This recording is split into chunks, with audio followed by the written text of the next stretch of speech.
अवधारणा है कि पढ़ाई लिखाई करने के बाद लोगों को सरकारी या प्राइवेट नौकरी ही करनी चाहिए, तभी यह माना जाएगा कि पढ़ाई लिखाई करने का कुछ रिटर्न मिला है। लेकिन अब यह मानसिकता पुरानी हो चुकी है। अब खेती किसानों में पढ़े लिखे लोग आ रहे हैं। इसका फायदा भी उन्हें खेती के तौर तरीकों को अपनाने में होता है। इससे कम जमीन में उन्नत पैदावार प्राप्त करने के साथ साथ खेती की लागत भी कम आती है। आज हम आपको ऐसे ही एक पोस्ट ग्रेजुएट और मैनेजमेंट की डिग्री लिए हुए एक किसान से मिलवाते हैं, जो 10 एकड़ में सब्जी की खेती कर पुरानी अवधारणा को बदल दिया है। पटना विश्वविद्यालय से पोस्ट ग्रेजुएट की डिग्री लेने के बाद कहरा प्रखंड स्थित भरौली गांव निवासी संजय सिंह ने मैनेजमेंट का कोर्स किया। कुछ दिन एक अच्छे संस्थान में नौकरी भी की, लेकिन नौकरी छोड़ पुश्तैनी जमीन पर उन्होंने खेती शुरू की। सालाना लाखों की कमाई के साथ साथ वे 25 लोगों को काम भी दे रहे हैं।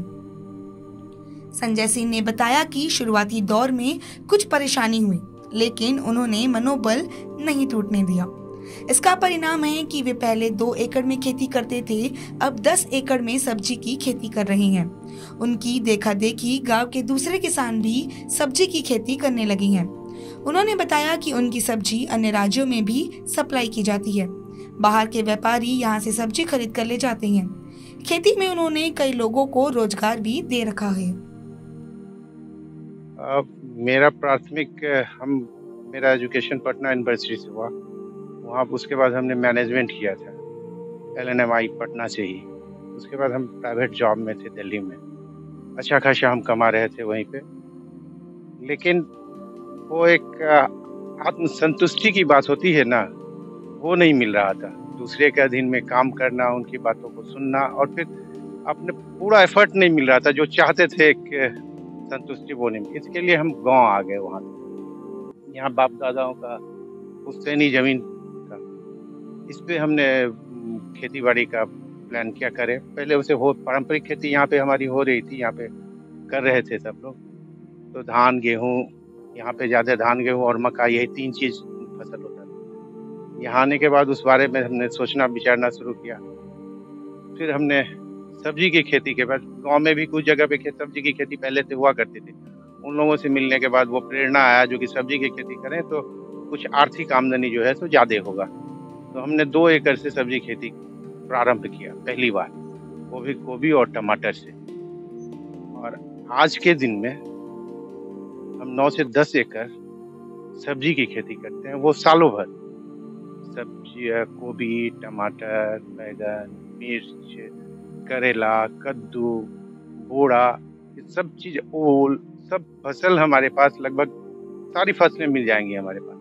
हम उसको हर मौसम के हिसाब से लगाते रहते हैं और मेरे आर्थिक स्थिति में बहुत ज़्यादा सुधार हुआ। ऐसा ही नहीं हुआ, हमसे प्रेरणा लेके हमारे गांव के लोग, बरौली हैं, बहुत सारे लोगों ने इसको शुरुआत किया और उन लोगों की भी आर्थिक स्थिति बहुत अच्छी। यहाँ पे 2530 आदमी डेली मेरे यहाँ काम करते हैं। अब बहुत सारे किसान जो है सो यहाँ आते हैं और सीखे, देखा और यहाँ से फिर जाके उन्होंने शुरू किया है और वो काफ़ी संतुष्ट है। हम लोगों का एक ग्रुप भी बन के काम कर रहा है इस पे, जो सब्जी की खेती को कैसे प्रमोट किया जाए। और आज के तारीख में इस इलाके में 100 से 150 एकड़ में सब्जी की खेती होता है, चाहे वो गोभी हो कि हर एक सब्जी। आप अभी देख लीजिएगा, जो सब्जी खोजिएगा वो यहाँ पे मिल जाएगा। यहीं से सहरसा भी हम लोग सप्लाई करते हैं और बाहर भी जाता है।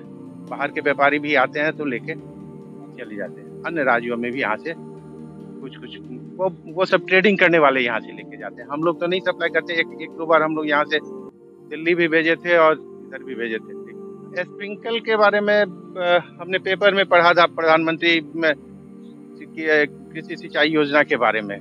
फिर हमने उद्यान विभाग से संपर्क किया तो वहाँ पे विकास जी पदाधिकारी थे, बहुत ही सहयोगी निकले। उन्होंने जब उनसे मेरी संपर्क हुई तो वो यहाँ पे आए, सब कुछ देखा यहाँ पे, फिर उन्होंने हमें बतलाया और उन्होंने पूरा प्रयास करके यहाँ पे हम अभी 5 एकड़ में स्प्रिंकल लगवाए हुए। अद्भुत, अद्वितीय अगर कहा जाए तो वो एक बूंद काम आता है पानी का, तो वो स्प्रिंकल से आ रहा है।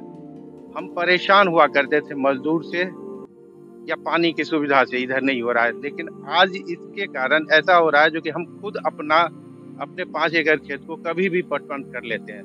धान में भी आप देख सकते हैं या और सब फसल में। सुखाड़ के आज जो यह स्थिति आ गई है, बारिश नहीं हो रहा है और पानी नहीं हो रहा है, पानी का लेयर कम हो गया है हर एक बोरिंग में, फिर भी मेरा फसल अच्छा है, तो वो स्प्रिंकल के बदौलत कम पानी में पूरी सिंचाई कम समय में हो जाता है। निश्चित ही बेरोजगारी कोई बहुत बड़ी समस्या नहीं है। जो अपने पे भरोसा करेगा, अपना काम करेगा, वह निश्चित ही आगे बढ़ेगा। पराधीन रहेगा, तो पराधीन 10,000 और 20,000 की नौकरी से उसको कुछ नहीं